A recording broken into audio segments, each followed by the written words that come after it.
GKFX Prime presents the week ahead. Hi everyone. The Australian dollar has been surging. It just reached its highest against the British pound since January, right before stock markets started crashing. And both the Aussie and the pound just made monthly highs over the US dollar. This week, the Reserve Bank of Australia and the Bank of England set interest rates.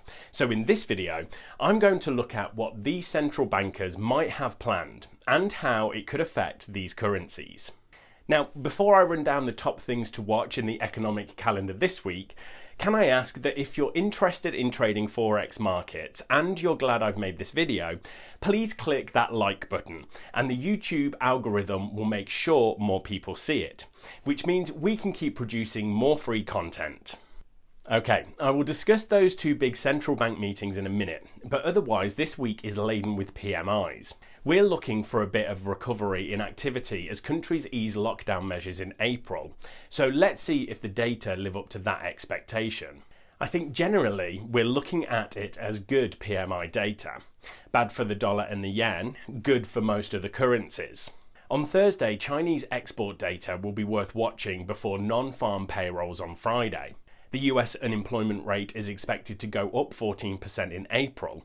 That's the highest number of Americans out of work since the Great Depression in the 1930s. Let's start with the Aussie. I mentioned the rise in the Aussie in a video a few weeks ago in relation to Chinese GDP figures, and it has kept up the strength since then. Let's do a quick rewind. In March, the Australian Central Bank, the RBA, cut interest rates to a record low of 0.25%. and started unconventional monetary policy for the first time. The unconventional bit is that they are buying government bonds to control bond yields. In my opinion, one of the primary reasons for the Aussie moving up is that the RBA's bond buying is less aggressive than the UK or US and will probably stop sooner. Why? Because Australia is handling the coronavirus pandemic better and with a much lower number of virus cases, which means it can reopen its economy quicker. Watch out for what Governor Philip Lowe says about ending the bond buying sooner. What about the pound?